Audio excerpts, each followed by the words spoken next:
What's going on, Star Wars fam? It's your bro host Chris Rhines, and I'm here with my bro host Jaxxon, and we are here for a Broaxium Covert, where we do interviews with different writers and people within the Star Wars community and the creative process as well. And today we've got a return guest. I'm so glad he's here with us. He is one of the luminous writers from the High Republic. He's done the War of the Bounty Hunters, For Luem and Zuckuss. He's on the High Republic Adventures. It's an amazing comic. You guys need to pick that one up. And he's currently doing the High Republic Trail of Shadows for Marvel. I'm going to give it up for my man, Daniel José Older. Thank you. It's great to be here. Okay, everyone calm down. Don't take the knife out.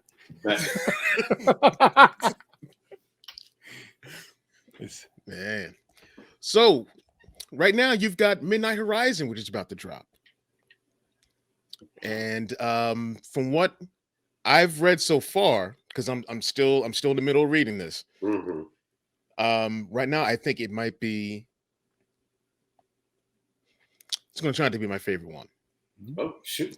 I mean, because Ram Jamma Ram's in it, and you're literally in it, so I don't know. Yeah. Does that still count? Like, what kind of cash did you have to throw to Chris to use his likeness? I skewed the ratings a little bit by putting you in the book, not knowing it. But thank you. Yeah. So if you don't mind, like, can you give us a little bit of rundown on it? Like, how'd you come up with the concept, and what kind of world building went into this one?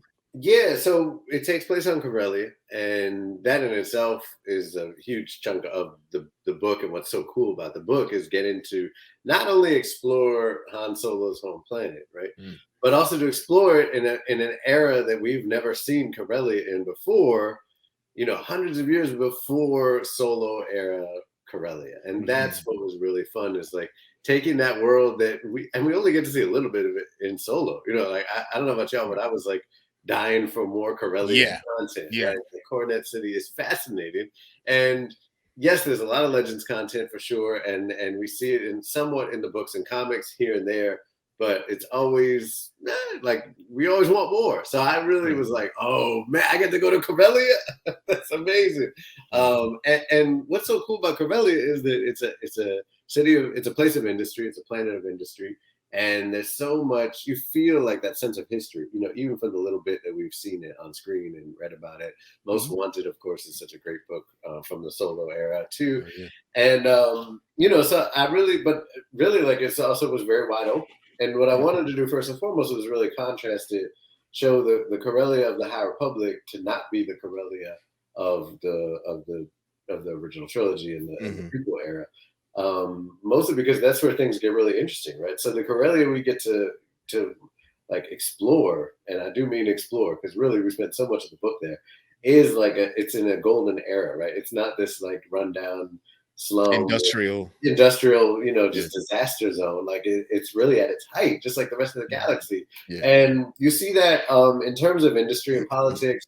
There's obviously a very thriving political world there that's like incredibly corrupt and messed up in all these different ways, but in a fun way.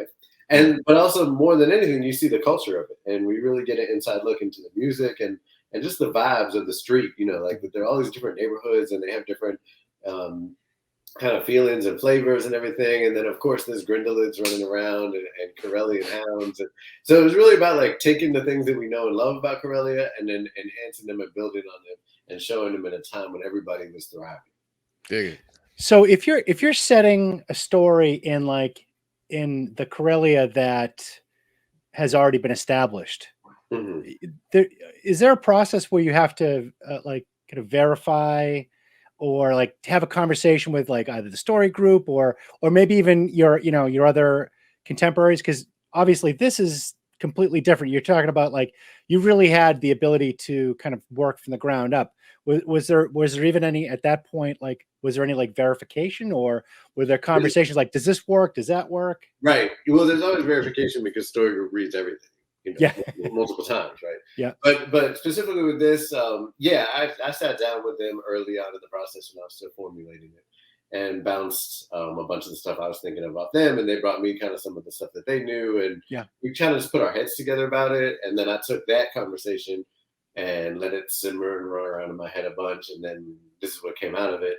And then, Pablo especially is just really great he's just such a lore keeper, and having him involved, he's so wise and thoughtful about everything. It's really cool to have him around. And then he also, because he's the guy that writes those encyclopedias a lot, and he just knows everything literally at all. He would just be like, oh, maybe you could use this name in here, so he would throw in little other Easter eggs that I would never have access to or remember, even if I did have access to. And I had my own little Easter eggs, and so between all of that and everything else. But as far as the other High Republic writers, nothing in our storytelling besides Midnight Horizon at this moment touches on Corelli. So it was just for me to run wild. Great. Nice. Yeah. I know one. All right. So before I even go any further, one of the things I love about your writing within Star Wars is that it's a vernacular, and I think I may have said this in a DM or something like that too. But there's a vernacular that you bring to Star Wars that had never been there before. It's something that I am familiar with, and I'm just like, okay, all right, yeah. All right, now this isn't Star Wars. I dig it. Do you mind talking about that a little bit? I really appreciate you saying that. I mean, to me, like, it's very intentional, and I think it's a really tricky balance. Something I take very seriously. And don't just jump in there and like throw a bunch of slang in and then call it a day, right? Obviously, and that. Yeah. I do think there's a really good conversation in the fandom about that, and I know that for some readers it pulls them out, and there's other elements of Star Wars that pull me out of Star Wars. So I get that, right? There's certain things that happen in Star Wars that really do pull me right out of the story, and so. It's one of those things where it's like, you're not going to please everybody. I totally respect that people get pulled out by certain elements of slang, but I'm also writing like for you, you know what I mean? Right. Like you, literally, Chris, like that's it. No, but I do think it's important to like not write for everybody. Right. And that in itself could be a little controversial because that is kind of writing advice that's out there is like, you got to make everybody happy. And like, no, you don't, first of all. And you're going to write bland crap. Are we swearing on this? Do we swear on this program? Yeah, it's fine. Okay. You're going to write bland shit if you try to write for everybody. It's going to be bland, right? Right. And, I think like the number of Star Wars readers who like get what I'm trying to do in terms of like having a certain level of the vernacular in there, but haven't like seen that is very high and doesn't get spoken to a lot by Star Wars. So I think it's important that like people, talk to us because I include myself in that group, right? Yeah. And and again, like there's a risk to that, but I think like you have to take risks as a writer and tell interesting stories, and that's what I set out to do. That's it. Yeah. So, all right, one of the characters that is brought into this Midnight Horizon is Crash, and from what I'm hearing, that she is based off of one of my favorite writers within Star Wars, and that is Alyssa Wong. Yeah. Can you kind of expound on like how you came up with that concept and what was it like when she found out about all this? Man, it was so awesome. Well, let me see. To start, it was like I knew I needed someone on the ground in Corellia that was going to be able to take us around the city, and have a deep understanding of what Coronet City is, so that it wouldn't just be like a bunch of like bumbling Jedi being like, "Whoa, it's a big city." Like, obviously that was going to be a part of the book, but I just didn't want them to be lost, and I wanted it to feel lived in, and so that I wanted us to have a character not just around and not just someone that we would gawk at, but someone who we really lived inside of and who really got a literal point of view sequence in the book to really understand better like where we were. Otherwise, it would just feel like tourism, and I didn't want that. So Crash is very much of Coronet City. She grew up there, but also her business, being the business of diplomatic protection, really takes her to all the different layers of the city, right? She has an understanding of the politics, of the underbelly, of the culture, of the whole world, right? It's her home in a very real way. So that was important. And I knew going into it, I would need a character like that. I wanted someone very chaotic and like not necessarily good, like purely good, right? Because we have a lot of that with the Jedi. And I wanted someone a little more morally complex. The Jedi have their own moral complexities, no question, but a different kind. And certainly someone who was connected to the underworld. Also because I just really enjoy writing characters like that. And, Alyssa's a friend. And I was like, one day I was just casually like, if you were in Star Wars, like who would you be, right? Knowing that I was going to take whatever that was and turn it right. You're like, He's like, oh, I would be the right. Just not that I'm taking notes. Right. He said I would be the stressed out manager of an assassin corporation, something like that. And I was like, perfect. That's perfect. I'll just take. But because of what I needed for the story, it had to be bodyguards, not assassins. But what's the difference, right? Killing people, protecting people. It's all like in the wash. Same side of the different coin. Yeah, yeah. One of those. Doing or taking orders. Right. Which one is it? What's cool about that is it gets her a crew, right? Literally, Cash and the crew do what they do, and Star Wars is great for having crews, and it gets her, all the different places that we need her to really be an effective tour guide for this story, and that's pretty much how it all came together. Then it was just a question of when she showed up in the comics, sending a picture of Alyssa to the artist, and telling her she wanted pink hair because I did ask her that. Nice. Word. Now you had mentioned something earlier about the complexities of the Jedi, and I know that there is a couple of Jedi, one in particular who is working on. It's got a little bit of an inner dark side, and it's like dealing with their inner dark side. And I know with Master Comac and with me, with Ram. Yeah. Can you talk about that a little bit? Yeah, I don't really think of it so much as the dark side in their case. They're really just struggling with trauma, right? Like they've all been through it, Comac has been through it in his own way. And Comac is very he takes life so seriously. I feel bad for that guy. He's really struggling, but he takes very seriously the idea of like suppressing, your emotions. And he kind of knows like that's not necessarily the way, and his emotions are so intense and he's really trying to work through them.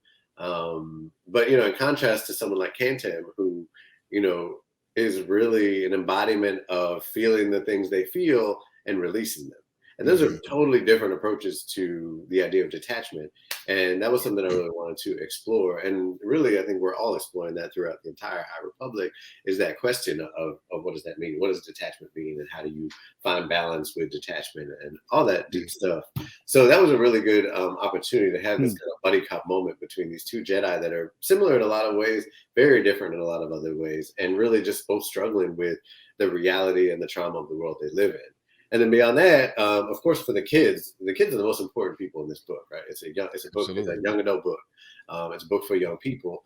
And so both Ram and Reith specifically, they've just been through a year of hell, more than a year of finding out that the galaxy that they were born into is not the galaxy that they thought it was. It's changing very quickly around them, and they've seen a lot of death, and they've been in battle a lot at this point. And the Nile literally banged down the front door of Ram's home planet. So what does that mean for you as a young person? It doesn't. We've had so many action movies over and over where they're just like, kids just going into the fray and walking away and being fine. And it's not fine. Even if you win, it's not fine, right? And that doesn't mean they live the rest of their lives, like huddled in a ball, but it does mean that they have stuff they have to deal with. And I think the blessing of this book for each of them is that they have each other to deal with it with, and they really find in one another a friend to talk about that difficult stuff of what does it mean when you don't feel anything, right? What does it mean when you feel too much? What does it mean when you have no idea what this next step forward is, and so you're paralyzed? Like, those are all just real questions that any young person, I think, especially living in this day and age, is going to have about the world. And it was important for me to show young people going through that in this book. Actually, so you mentioned, the children and the Padawans that we meet in the High Republic Adventures too. Keen is obviously an important character, and Lula. Zine. I'm sorry, Zine and Lula are really important. I thought I was confabulating Crix and Zine. Kreen. But no, I had a serious point. No, so you're also a new father to a little baby boy, and I know from having younglings of my own that really changes your worldview very quickly and very drastically. Right. Have you noticed that started to seep into your writing already, in how you write either children or basically overall? Yeah, seep in is the right way to put it, because it was really stuff that I looked back on and was like, oh shit, like, I wrote this in the run up to being a father, and not really consciously being like, well, I'm going to be a father, let me deal with it in Star Wars. And then reading it, like literally some of those issues about court, for instance, came out like as like around the period when Tito was born. And so like I would go from the hospital to home and pick up this issue and look at it, and it would be like baby Court, with his little butt out and this big helmet trying to find his way through the world. And I was like, oh my God. I put him up on Twitter. There's a couple of pictures that I didn't take on purpose where they literally like mirror some of the images in that issue of me like picking up the kid and all that. And yeah, that's what was really astounding to me. I would say specifically with Kantan's arc in the book, that was the one part of the book I really didn't plan out at all. And without spoiling it, I will say that so much of that really did become about my own journey to parenthood. And so it was really kind of like just letting my subconscious roll with that. For whatever reason, I knew going into it, in part because I could, right? Because that section is completely plot-wise disconnected from everything else because it's a flashback. So I really like took that time to allow myself to kind of just let that journey be what it was. As much as it was also about taking a gap year, which I did too, it really did turn out to be so much about fatherhood. And that was really gratifying to kind of find in the page. It's like as a writer, as a reader, you find yourself in the page, hopefully if I've done my job right. But we forget sometimes that we ourselves as writers also find ourselves on the page. I'm laughing a little bit because as soon as we start talking about kids, my 2-year-old came into the room and wanted to say hi. So I almost picked him up, but then he saw my wife come in here and grab him. But so very ironic. But I really like, Jaxxon, you beat me to the point on Zine and Lula, because in this last issue of the Adventures comic, you talk about the struggle with detachment and how I almost feel like there's something inevitable that'll happen with Zine and Lula. So obviously you can't spoil or anything, but I'm like preparing myself mentally because of that now. So I'm curious though, get to the point of like teaching this to kids. Like why is this resonating so much? The need to teach like dealing with detachment and kind of growing up for Zine and Lula and showing it through their eyes. Well, it's what you'll find is that it's just true across the board for certainly for all of my storytelling. Like if like it's in Trail of Shadows, it's in Midnight Horizon. It's definitely in Zine and Lula's conversations, and less so as foreshadowing, honestly, and more just as the fact that like they're young people in wartime. Right. And also like Lula is a member of an order of monks that believes in detachment. So they're finding themselves attaching. Right. So they have to deal with it in a very real way.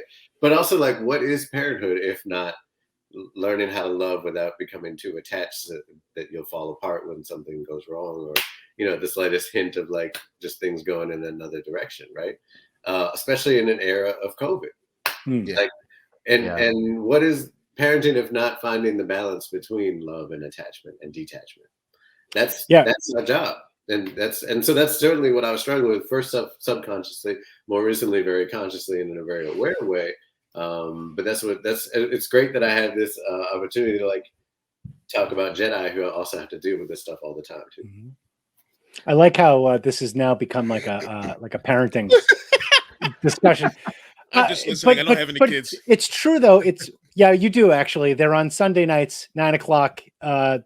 The Poodoo Crew.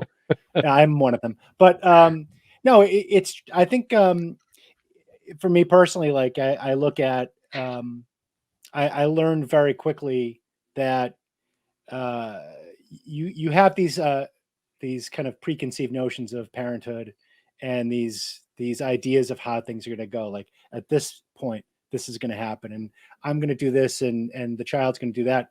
And the sooner you can rid yourself of those expectations and those kind of, I mean, they are attachments in the way that they are kind of emotional attachments that you have to a certain thing that you expect to happen. Right.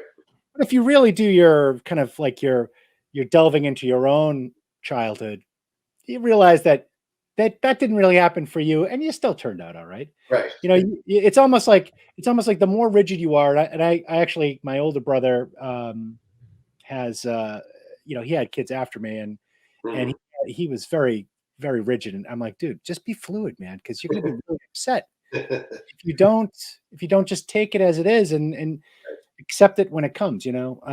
But yeah, that's I love that those messages in your pages, you know, and I love seeing those kinds of things because they're not over your head, you know. They serve the story, but they also tell your story and tell your truth and tell a lot of people's truth, including myself. Thank you. I appreciate that because it's, you know, it's like I said, what I grapple with as I write, and sometimes not realizing it and finding it. But I think what it comes down to is like we don't own our children, you know, and I think like there's so much ownership in the language of parenting and also not for nothing in romantic relationships. And I don't think that means we don't get to say like my child, like, you know, we say my boss, and we certainly don't own our bosses, right? But it is built into sort of how we speak. And I think it's important to look at that, interrogate it, and take it apart a little bit.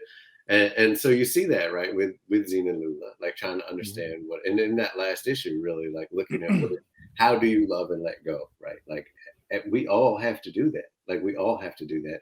It doesn't mean we have to be emotionally removed. And in fact, we really have to find out how to love and let go without becoming emotionally removed. But there's no map for that. There's no, you know, guidebook. There's no atlas. There's no wise Yoda that will tell us how to do it. And that's the struggle. But well, even if there is a wise Yoda, and this will lead to my next question, but like one of the things I found myself doing was juxtaposing this to Anakin's experience of detachment and thinking about that scene where there is a wise Yoda sitting right in front of Anakin saying, you need to learn to let go of the things that you're afraid to lose, and that how hard that is for Anakin to learn. So I'm curious to know, as you were writing that specific piece about detachment and Lula and Zine and Lula getting that lesson as a Padawan, are you juxtaposing that in your mind and thinking about how we've seen one way to respond to that, Anakin's example? Do I show a different way that someone could respond to learning this lesson and how they would grapple with this big trial? A little bit. I'm sort of more interested in. I think that's really interesting. But as a writer, what I'm thinking more about is what's going on in the rest of the High Republic, because we have this opportunity, like I was saying, to have, you know, folks like Comac, folks like Emmerich, folks like Stellan and Elzar and Avar, and how different they all perceive the Force, including how differently they perceive what the idea of detachment means. You know, what it means to grieve, what it means to have emotions, what it means to love. Like those are all questions that come up in so many different interesting ways across the initiative. And it's been really, really cool to see what my fellow writers are doing with those questions and to be so directly in conversation with that. Anakin is always a part of the conversation as like the one that went left, right? Like how not to do anything. But also, like, to your point about Yoda, we get a moment in Midnight Horizon, which I won't spoil, but is very much in direct contrast to the Yoda that we know from the prequels. And it's a flashback because Yoda is on sabbatical at this moment in the High Republic. But it's still a moment where Yoda's Kantan's master, right? So we get to see Yoda being a direct master, which we don't really see a lot in Star Wars. And I was really amazed that they actually let me do. But it's really cool to see Yoda put into practice the idea of a sort of compassionate and benevolent detachment. And what does that look like? And that was a question that I put on the page because it's a question I was asking myself, just as a Star Wars fan. Yeah. Now, if we can go on the attachment and detachment and the pros and cons of that, there is a special friendship within the Star Wars universe that that I didn't know that, like, years growing up, like, I put those two together, like, you know, my Star Wars figures, I put them together and I had little adventures with them. But you took these two bounty hunters to levels that just blew away any expectations I had of their relationship, and that is, of course, Forloem and Zuckuss. And if we can go back to your one shot, yeah, for sure, and just if we can go on, like, how did you come up with you know, this experience, like this relationship between these two, and what do you think of what's happened in the Bounty Hunters comic? As far as if you read Ethan Sacks' Bounty Hunters comic, when they're reunited after such a really unfortunate experience from your one shot. Unfortunately, that was amazing. I love Ethan's stuff, and the Bounty Hunter comic, it's just so much fun.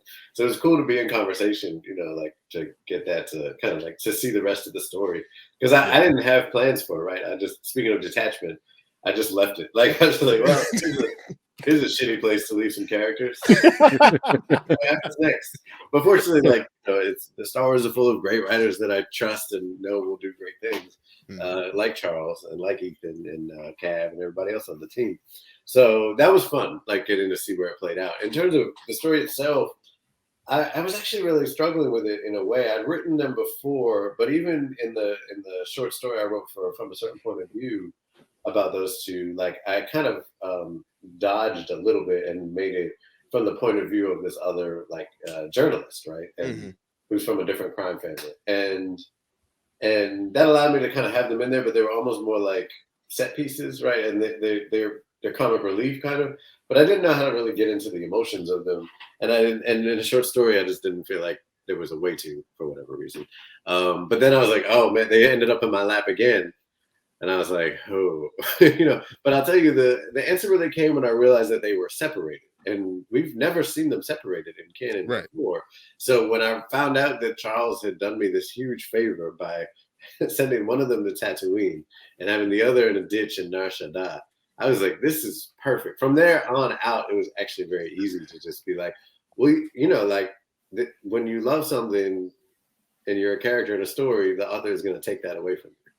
Yeah, because we're sadists at heart, but also just like they get really interesting when they're separated. We know that they work well together, and we know that they're a great team, and we know that blah blah blah. We know all that shit. So like, what's new about them? Seeing them not working together. In fact, seeing them at polar opposites from each other, and then we get this really cool, Winter Soldier, Captain America moment, bro. Like they get to like bash heads and be like, "No, come back to me, remember me," right? Yeah, which is I cried a little bit. Yes, as you should have. I cried a little bit. That means I did my job. Also, I really wanted to bring that team in, that whole crew. There's just a bunch of Nar Shaddaa barflies, right? But they're so cool. I've been thinking about them for a long time. I was like, I need to get them into canon somehow. So I just took this opportunity to get them and my boy Sardis Ramson, who was my first original Star Wars character, because I know him From a Certain Point of View, the Dewback lover. The lover of Dewbacks. I just took this comic as an opportunity to like bring all my shit into canon. The Marvel side, like just have a blast, and I did. Hey, if Kevin can bring back Jaxxon, you can do whatever you want to, man. Exactly. And shout out to Kazama, their work is amazing. The art is so. Oh yeah. Yes, absolutely. Let's see. Where did I want to go from here? If we could switch and talk about the I call it the Star Wars whodunit with the detective and the Jedi detective and what is she on? She is Private Eye. Especially, But for Trail of Shadows, I'm loving this series so far. And the next issue that comes out, I've read it, we talked about it, and we finally get to see a couple things. Well, people have read it by now, so you can. Oh, that's right. Yeah. People read it by now. Coming out in a few hours. So. Yeah. So they get to see this thing that's been terrorizing particular Jedi, and that Claudia Gray gave a huge kill count too. In well, kind of what you see in that issue is still a hallucination. Okay. Oh, okay.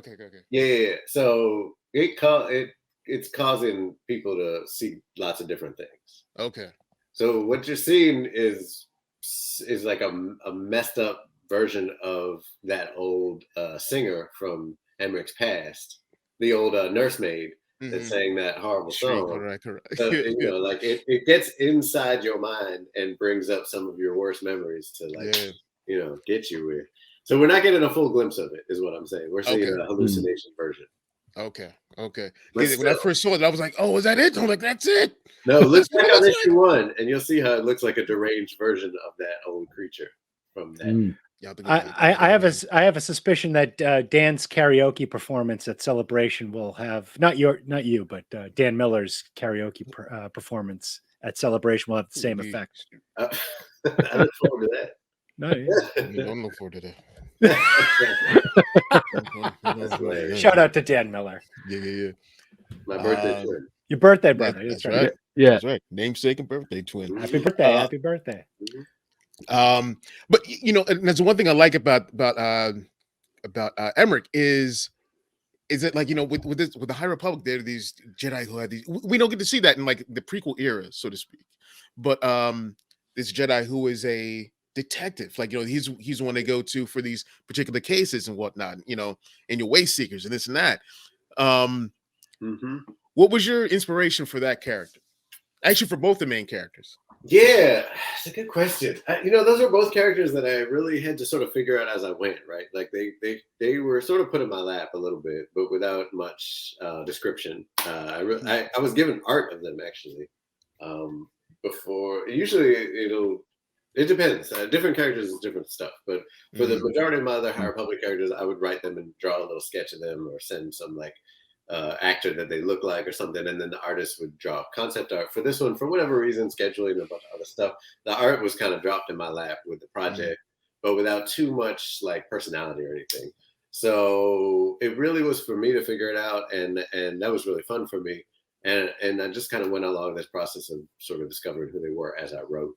And that was very interesting. I learned a lot about them, just from issue 1.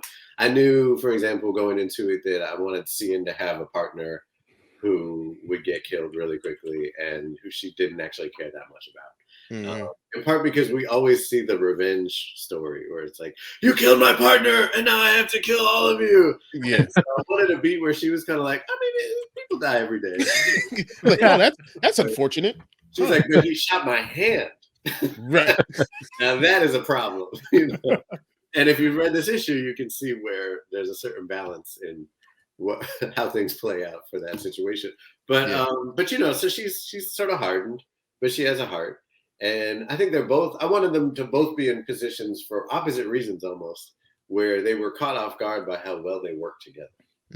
And that was kind of not a conflict, but a source of tension that I wanted to really play off. Was like, they're very different, but they're both really good at what they do, and in very different ways. And so they're in conversation with each other almost automatically. The second that they land and start doing detective work, it's natural to them. So it was really that partnership, but a partnership that was really based on contrast that I wanted to get at. A lot of it actually comes from my years as a medic. When you're a medic, you're working very closely with another medic. You travel in teams of 2, and doing it for 10 years, I worked with my share of absolute dickbags, and I worked with some really amazing geniuses. And so like really like no, and then there were some people that were great medics, but I didn't work that well with it. We didn't vibe that well, and that just means you have to really like make sure you spell everything out clearly, right? So there's a whole range of experience in terms of working with a partner and what that's like. And for them, I really wanted to draw on the idea that they just naturally knew without even having to have a conversation, how to get one over on the local cops, how to figure out what's going on a murder scene and what the real story is. And then just from there, develop a natural trust for each other based on kind of mutual admiration that would then develop into more of a friendship. I do like that their relationship sort of, I'm not going to say next level, but in the previous issue, the end of the previous issue, where they both kind of opened up, or at least for Emmerich, like opened up, and of course I got some people thinking like, oh, they're about to smash or something like that. I'm like, I don't think it's like that. But what are your thoughts on where they're going without spoiling too much from the? How am I supposed to answer that question without spoiling? What are my thoughts on where they're going? Where they're going. I don't know. We'll find out. He's trying to pull out a couple little teasers, Right. My thoughts are, we'll fucking see. That's what we're going to see. But I will say this. I get where you're coming from. But I knew that like whatever happens next with them, I wanted that moment to really land as just like about intimacy. And that might include, like, I think it was a romantic moment. That doesn't mean they're gonna smash. But I do think it was like a romantic moment, but not necessarily in the sense of the romance of just like, two people fall in love, right? Like I think there's romance in, sometimes there's romance in friendships. Like you're just having a beautiful moment with someone you care about. And that doesn't mean it goes anywhere from there. It's just like you're both experiencing something intense together. And that's beautiful. Maybe romance is the wrong word, but it's certainly about intimacy. And almost like a very non-complicated intimacy, right? Like I think it's fair to say that in that moment, they both might be wondering, like, what is this going to mean? Where is it going to go? But it's really about that very moment right there. And they both allow themselves to not ask too many questions and just exist in that moment. And that's the power of it and of really landing on that beat of them being vulnerable to each other. Emmer barely smiles in the first two issues. Like he doesn't emote at all, right? Yeah. But there's still a warmth to him. He's not an asshole. Right. And I wanted that for him. And I wanted her to be kind of, again, like tough, but not an asshole, but willing to do what has to be done. And that's where they kind of meet, is in that place of like, I know what I'm doing and I will do whatever it takes. And I will also find a way to open up to you because you're here and we are both in trouble. Yeah. It's funny you say that, because as soon as you started describing that, it's like I feel like we're seeing a lot of that in the High Republic. Like I just thought about in the Rising Storm with the moment between Elzar Mann and Ty Yorick. Like they just have this moment, right? And it's nothing. It's nothing that they need to really elaborate on necessarily. Right. Just it happens and we move on. And we go and kick some butt or something, These people are stressed out. Like they're going through a lot. They need to find some intimacy where they can get it, whatever that might be. Yeah. Right. And it's interesting too, just exploring that even in the Guise of the Jedi, where they're taught detachment, like we've been talking about. There's always this monk lifestyle that they kind of have to abide by, and so to see like how they grapple with that is very interesting to me. Definitely. If you don't mind, and I'm jumping around a lot, and I know I keep going back to the adventures because I'm like the resident adventures guy on the team. I love talking about adventures. Good, because I love talking about it too. And like every time I read an issue, I'm just like, I need to ask this question the next time I get a chance. So in this particular case, I was reading you were talking about the medic life, and it reminded me of Buckets of Blood in the latest issue that he was in the Great Rumble Race.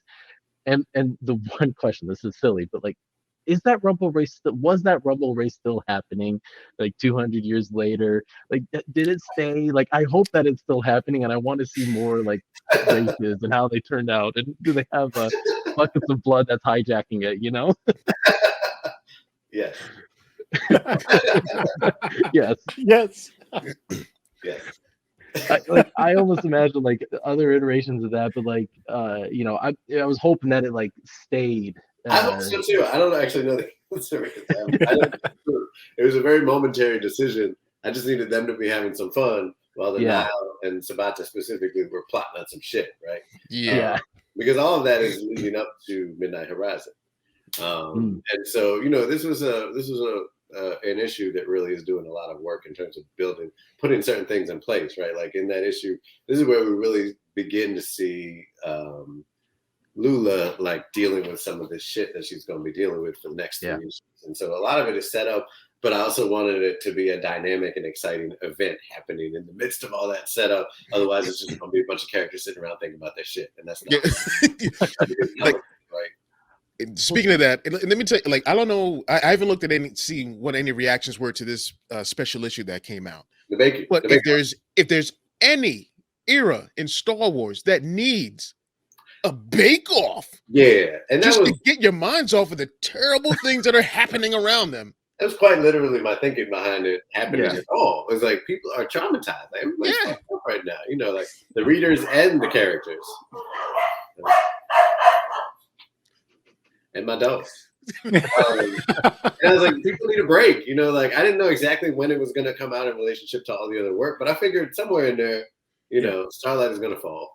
And people are going to be fucked up about it. And they needed like some little moment of just being like, but also on the opposite end of that spectrum, honestly, that and the Rumble Race are both about building up Starlight even more to be a place that feels like home, a place that, kids are running around, having a good time, like people are baking off, people are falling in love, like all the things that happen in a home, in a community, to really drive it home when that shit falls. Like, I'm sorry, that was part of the whole thing.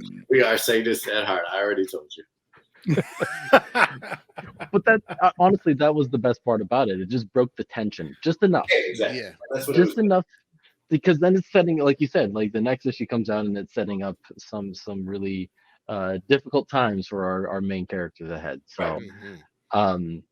But I mean, one of the other things I really like about what's happened in this series is it feels like every character was getting a little bit of time and attention, and you dealt with Court in a way that I wasn't expecting. Like, what were you expecting? Like, first of all, I kind of a few times I was like, oh yeah, he exists. Like, I guess he's out there.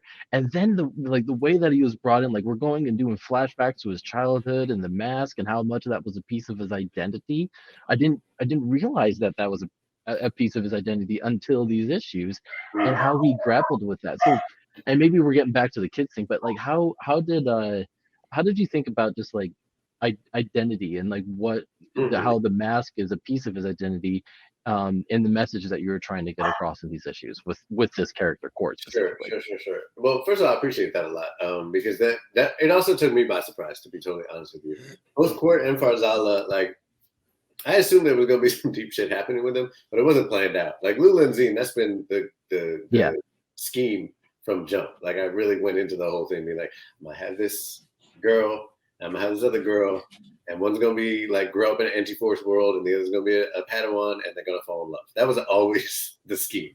Beyond that, I was like, well, they need some friends to fill it all out and make it a team, and we'll see. And I was like, I want one of them to be like this little goth kid, basically. You know, like I just wanted a goth Padawan.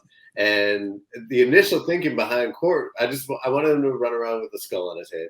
And I wasn't really sure what it was going to be, but in one version of it, in the first iteration of it, which didn't come to pass, but is still really cool, it was just it's just going to be that's just who he's sort of shy, and he just likes it, and he tells them that it's an important cultural part of his species, but it's not.